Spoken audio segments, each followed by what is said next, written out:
Hello and welcome to In the Library with Michelle. And I'm Adrian, and we're coming at you from the middle of June. I know. I just put my calendar together yesterday for June, and it's the 11th. Yeah, so I'm not doing a very good job right now. We are almost to the halfway point.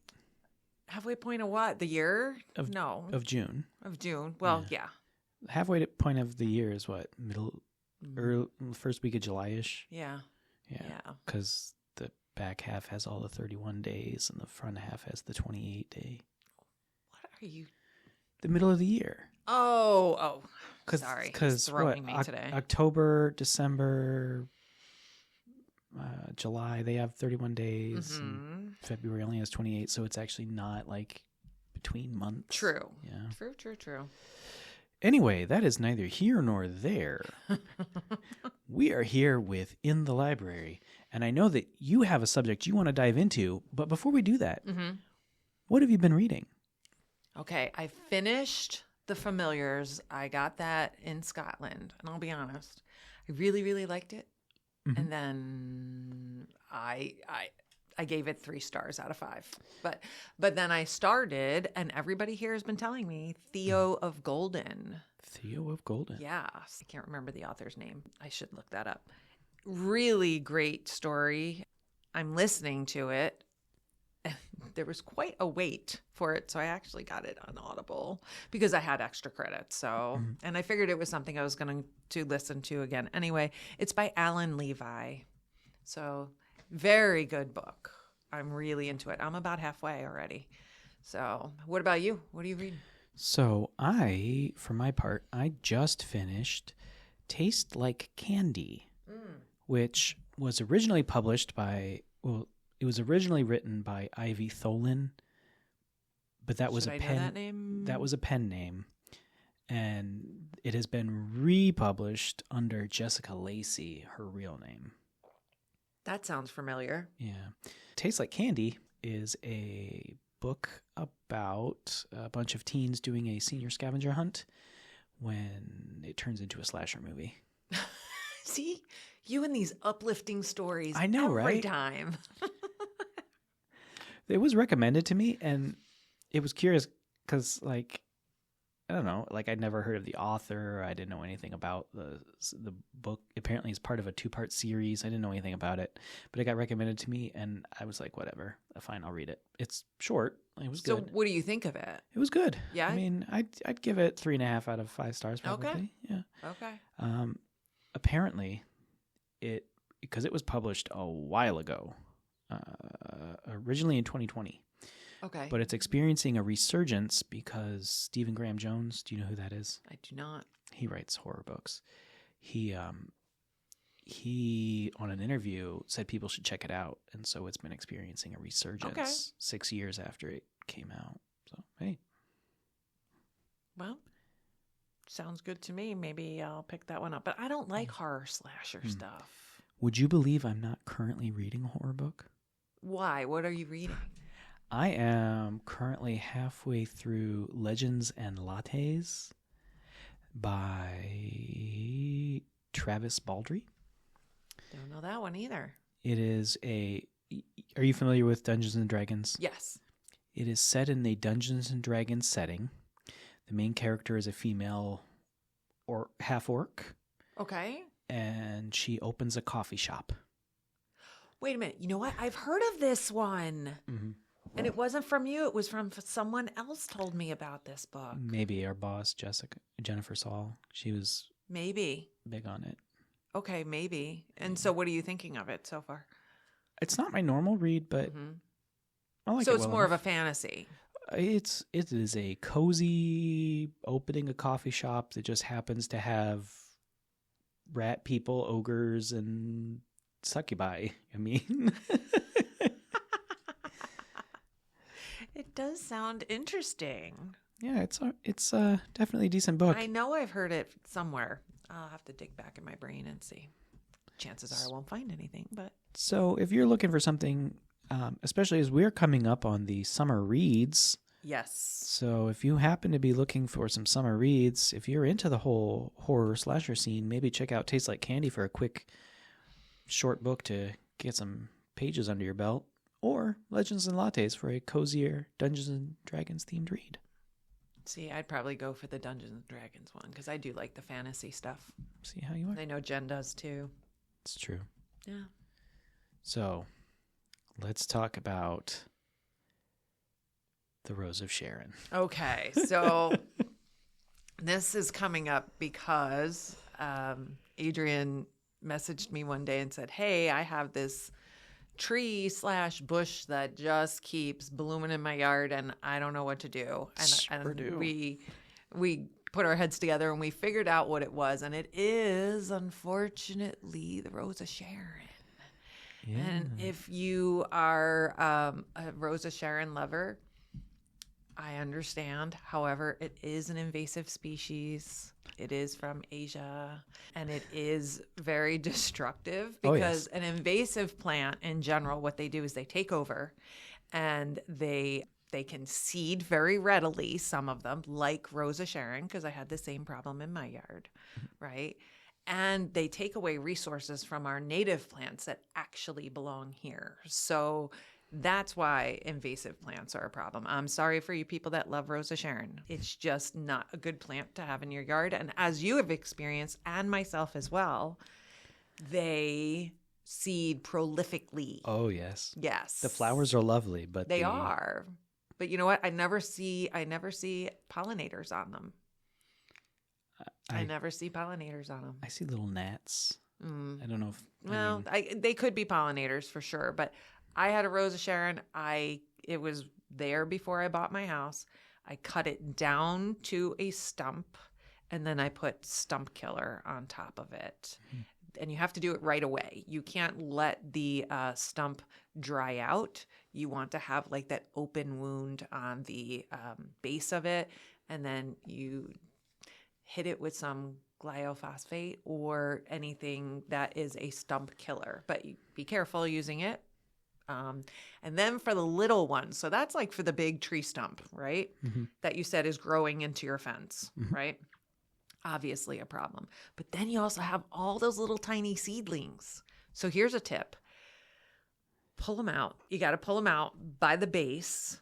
Try to do it after a rain because it's easier to pull them out of the ground when your ground is a little bit more wet. And pull out the whole thing, and you got to get the root. So you just kind of grab it at the base, pull it up gently.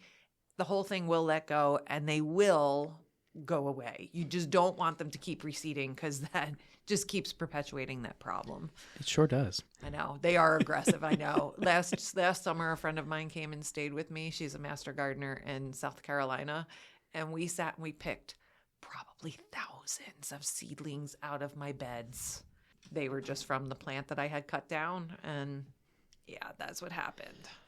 So yeah, you want to get rid of your Rose of Sharon for lots of reasons. And they are, from my experience, they are resilient because I have cut off, because it spreads with like dozens of little branches. Yes, and I they cut have off suckers. Yes, I cut those off, like, and I'll just trim it back, and more just they just love it. They love it. Come on, cut me off because I'm just going to give you 20 more sprouts now. That's one of the other reasons why it's invasive, because it's so hard to get rid of. And like those little sprout things, like I was just like the one day, I'm just going to run them over with my lawnmower. That'll get rid of them. Nope, they just kept coming back. They do. And for some people it does work if you use like a lawnmower over and over again, but I have found that I have to pull them out by the base and pull the whole root out, you know. No, I know. I mowed them, and it took a couple, like a week, and then they were back. Hello. Yeah, they're a really tough one. I actually went into the Midwest Invasive Species Information Network and looked up Rose of Sharon. Yeah, it's a really aggressive plant, and it's not something you want in your yard unless you live in another country, because they're rough. I know. So I'm sorry for you, Rose of Sharon lovers. Yeah. I just have to say, no, don't have Rose of Sharon. Get rid of it. They're very pretty, but definitely get rid of them. Otherwise, they will take over. Yeah, it kind of, I experienced that last year, and it was, we actually had fun pulling them out of the ground, but we were just being goofy, and it wasn't so brutally hot and all that, but ugh. It has been pretty hot and humid out there, hasn't it? The plants don't know what to do right now. They really don't. It was like, it was cold, then it was wet, then it was dry. Now it's ridiculously hot and humid. So yeah, a lot of my plants are still kind of like, I'm not growing just yet. Some of my perennials. Give me time. Yeah. Yeah. And again, it's only early June. And technically speaking, that's okay. But we've had such swings in our weather that our plants are kind of suffering a little bit. But I will say the plants around here are looking pretty good. But any new plants that I put in this spring, are struggling to come about. They're not dead. They're healthy looking. They're just staying small right now. So if yours are doing the same thing, don't panic. Don't panic. Mother Nature just needs to relax a little bit, and then our plants will be happy. My Rose of Sharon is doing fine. Of course it is. The heat and humidity for some reason has kept the mint away. I think I told you I have mint that's infesting my yard. Oh my. I should just let them fight. Just Two invasive species fighting. Well, yeah, my neighbor planted mint in their garden, and they did one of those little plastic barriers around it. Doesn't work. It did not work. It doesn't work, especially if you let it go to seed, because then it just drops its seed. But the roots are super aggressive, as I'm sure you've already noticed. Peppermint's great in a pot. Okay, but in the ground, it is not. Yeah, it's all over my yard. Yeah. It smells nice. It smells really nice. But again, invasive, it takes over the native species. It takes away the water, the sunlight. They block out the sunlight for our native species. They take nutrients out of the soil. So, yeah. I will say, I don't know if it's the mint or maybe something else, but there are a lot of bees in my backyard, which I don't think mint flowers. It will flower, but it takes a while. It will flower later on, but something else in your maybe clover, or maybe do you have any common violets in your yard? Are those the ones with little like cup-shaped leaves? Uh-huh. Oh yeah. Okay, so that is my native plant of the week. Oh, good. Okay, so I know this is a plant that you either love it or hate it. Okay, so the common blue violet, or the American violet, is native to our area. It's called the Viola sororia. All right. A lot of people are not going to like it because it will take over. It's an aggressive grower, but it is not invasive because it is native for our area. Okay. Some of the reasons I really love this plant. You can put it in full to part shade. Honestly, I have a bunch in full shade, and they do pretty good too. They get a little bit leggy, but they do pretty well. It is actually the state flower of Illinois, Rhode Island, New Jersey, and Wisconsin. New Jersey, that's where I'm from. I noticed you didn't say Michigan. I did not. It is not our state flower. However, it is native to our state. It is one of the earliest nectar sources for our native bees. Well, that explains the bees in my backyard. Yeah, yeah. I literally have stripes. Although, like I said, the mint's not coming up, so the violets have spread into where the mint normally goes. Mm-hmm. And then the Rose of Sharon is coming the other way. But normally I have like a terrible Neapolitan yard. Right, right. I know. And I know a lot of people don't love violets, but I will say that I actually dig violets up from people's houses that don't want them, and I put them in my yard because I want them to take over, because I don't want my yard. I don't want my lawn for the most part. And you can run these over with your lawnmower. I do it. I do. Yeah, I do it. And they will self-seed, which is where, they can start spreading aggressively. But it is also a larval host plant for several types of creatures.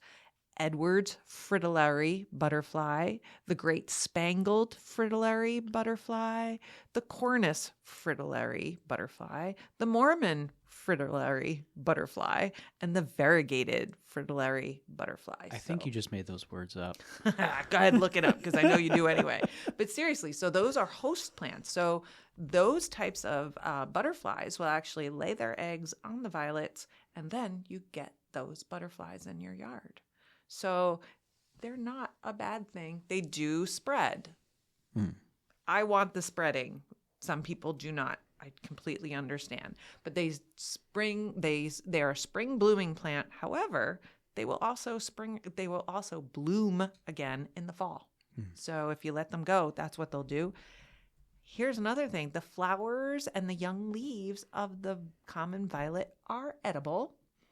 And the violet leaves are high in vitamins A and C and can be used in salads or cooked like spinach. I know, I've never done this, but I did a lot of research on this. So I'm trying to find all the good things for this plant because I know that this is something that a lot of people don't like. But I find it to be a great ground cover where it covers in the areas of my yard. I don't have weeds. So that's woo-woo, and it helps cover the ground so I'm not losing so much moisture out of my soil either. So it also acts like a little mulch, So Sometimes you need a little mulch. Yeah.